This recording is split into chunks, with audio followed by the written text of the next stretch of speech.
Bismillahirrahmanirrahim. Assalamualaikum warahmatullahi wabarakatuh. Selamat pagi kepada kita semua yang berbahagia. Pertama-tama marilah kita panjatkan puji dan syukur kita kehadirat Allah Subhanahu wa Ta'ala yang masih memberikan kita nikmat kesehatan dan kesempatan sehingga kita masih dapat melaksanakan diskusi ini walaupun dalam keadaan daring seperti ini. Salawat dan salam tak lupa kita hadiahkan ke ruh junjungan kita Nabi Muhammad SAW, yang dimana syafaatnya lah yang kita tunggu-tunggu di hari akhir nanti. Baiklah, adapun topik yang akan kami bahas pada hari ini yaitu kutipan dan sumber kutipan. Sebelumnya, perkenalkan nama saya Saidah Hayati Situmeang yang akan menjadi moderator pada hari ini dan saya akan membimbing jalannya diskusi ini. Rangkaian acara yang akan kita lewati yaitu yang pertama, sesi pembukaan oleh saya sendiri, yang kedua, sesi penyajian dan penyampaian materi, yang ketiga, sesi tanya jawab, dan yang terakhir yaitu sesi penutup. Baiklah, langsung saja kita mulai ke sesi yang kedua yaitu penyajian dan penyampaian materi oleh teman-teman kita berikut ini. Baiklah, di sini saya akan menjelaskan tentang definisi dan jenis kutipan. 1. Definisi kutipan. Kutipan adalah upaya penulis untuk memperkuat gagasan dengan mengutip pendapat ahli di bidangnya, atau upaya menyampaikan gagasan dengan menyampaikan gagasan para ahli. Oleh karena itu, kutipan didefinisikan sebagai pinjaman kalimat atau pendapat dari seorang pengarang yang terkenal baik dalam buku ataupun majalah. 2. Jenis kutipan. Kutipan digolongkan menjadi dua jenis antara lain A. Kutipan langsung. Kutipan langsung adalah pinjaman pendapat dengan mengambil secara lengkap kata demi kata, kalimat demi kalimat, dan sumber teks lain. B. Kutipan tidak langsung. Kutipan tidak langsung adalah pinjaman pendapat yang mengambil intisari saja. Dari kedua jenis kutipan tersebut dapat disampaikan bahwa kutipan langsung dan tidak langsung memiliki karakteristik yang berbeda berdasarkan cara mengutipkan. Kutipan langsung butuh mengutip teks yang akan dijadikan rujukan, sedangkan kutipan tidak langsung hanya mengambil pokok pikiran dan intisarinya saja. Baiklah, saya akan menjelaskan tentang teknik mengutip berdasarkan bentuknya. 1. Kutipan langsung. Secara mekanisme, kutipan langsung memiliki dua pola penulisan yang masing-masing pola ditentukan oleh banyaknya teks yang dikutip. Untuk teks yang lebih dari 4 baris, maka dapat melakukan langkah-langkah sebagai berikut. 1. Kutipan terintegrasi dengan teks. 2. Kutipan diawali dan diakhiri oleh tanda kutip. 3.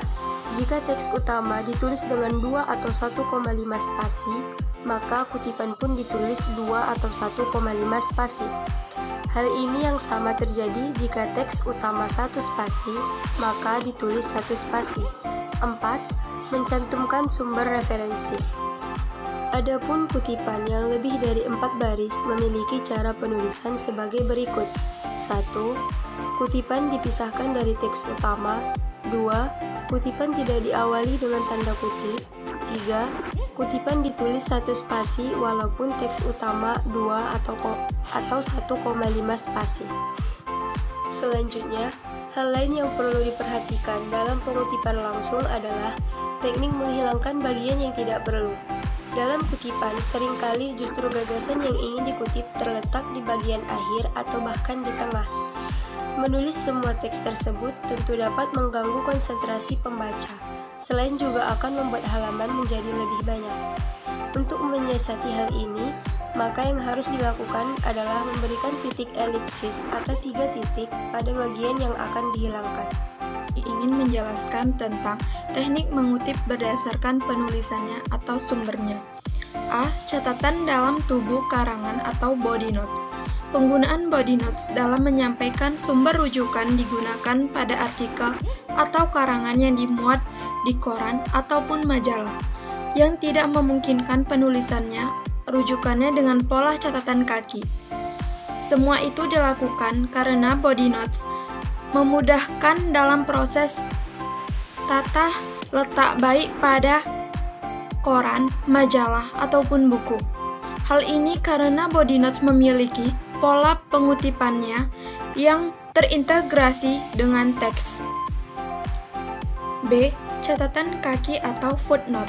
Catatan kaki lebih sering digunakan dalam tugas-tugas perkuliahan seperti pembuatan makalah, skripsi, tesis, maupun disertasi. Namun ada juga beberapa penelitian ilmiah yang menggunakan catatan kaki dalam menyampaikan sumber rujukannya. Penggunaan catatan kaki pada dasarnya memudahkan pembaca untuk mengetahui secara tepat sumber referensi yang digunakan oleh seseorang penulis. Hal ini dikarenakan unsur yang ada di catatan kaki menyerupai unsur dalam daftar pustaka dan bahkan ditambahkan dengan nomor petunjuk dalam halaman. Perhatikan unsur catatan kaki dengan penjelasannya sebagai berikut. Nomor petunjuk. Nomor petunjuk letaknya di awal dengan bentuk angka Arab yang menggantung di atas dan berurutan secara berkesinambungan. Dalam berurutan ini ada dua cara yang mengabaikan bab sehingga nomor petunjuk berurutan dari bab 1 sampai bab terakhir. Ada juga yang nomor petunjuknya setiap bergantinya bab dimulai dari nomor 1. 2. Nama pengarang. Nama pengarang ditulis seperti biasa, tidak dibalik, dan dengan gelar yang tidak dicantumkan. 3. Judul karangan. Judul jika bersumber dari buku, maka judul tersebut dicetak miring, dan jika bersumber dari majalah, koran, ataupun internet, maka diimpit dengan tanda kutip. 4. Data kepustakaan. Data kepustakaan meliputi kota terbit, penerbit, dan tahun terbit. Ketiga hal itu berada di dalam tanda kurung dengan nama kota di awal yang diikuti dengan titik 2 untuk kemudian ditulis nama penerbitnya. Setelah nama penerbit, barulah tahun terbit dengan nama penerbit yang dipisah dengan koma. Hal ini berbeda dengan sumber yang berasal dari jurnal, majalah, ataupun koran. Yang dalam catatan kaki ini nama jurnal, majalah, ataupun koran tersebut dicetak miring diikuti oleh tanggal penerbitan. Khusus untuk internet, hal ini yang disampaikan adalah nama laman atau webs diikuti tanggal pengesahannya. 5. Halaman. Halaman ditulis di akhir catatan kaki. Ada yang menyingkat kata halaman ini dengan HLM atau hal, yang kemudian diikuti oleh halaman referensi yang ditunjukkan setelah itu. 1. Contoh dari buku. 2.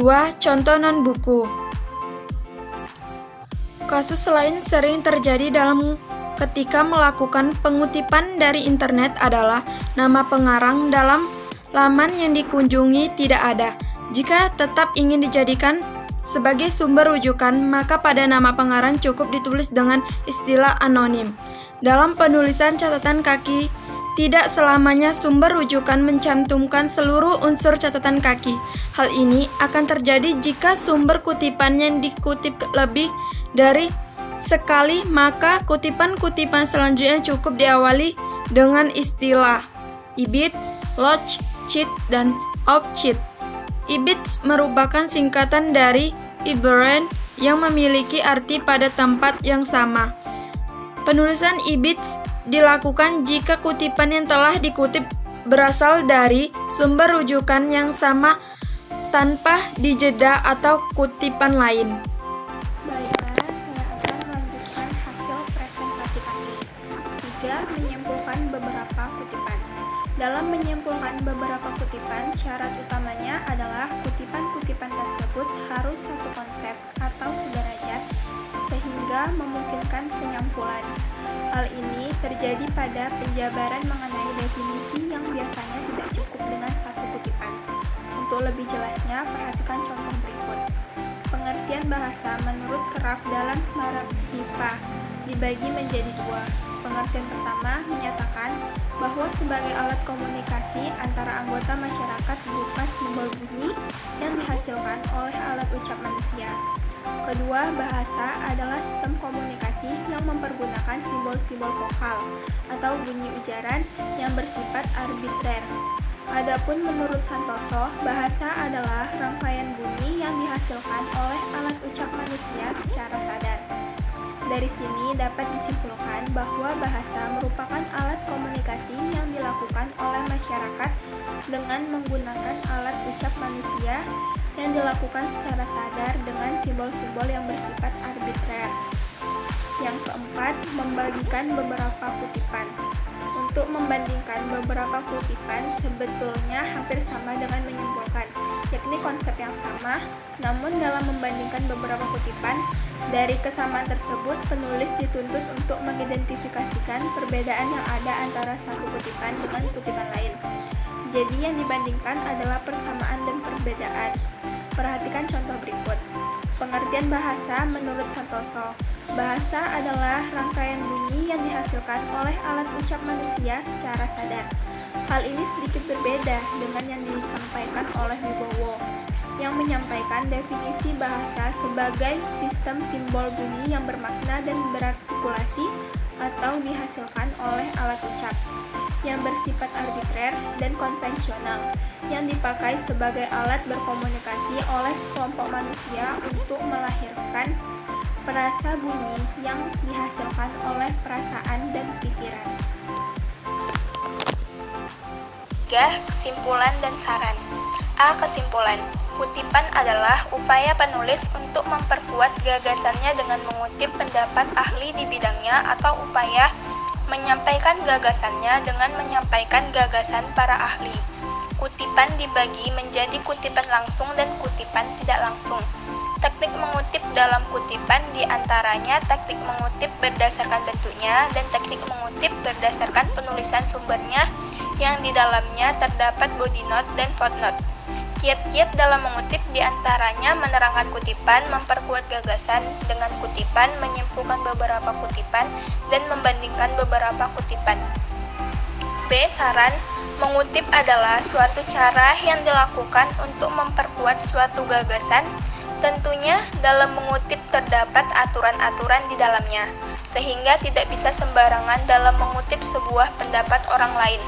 Jadi, perlu pengetahuan dan pemahaman yang khusus dalam membuat kutipan dan menerapkannya ketika membuat makalah, skripsi, dan sebagainya.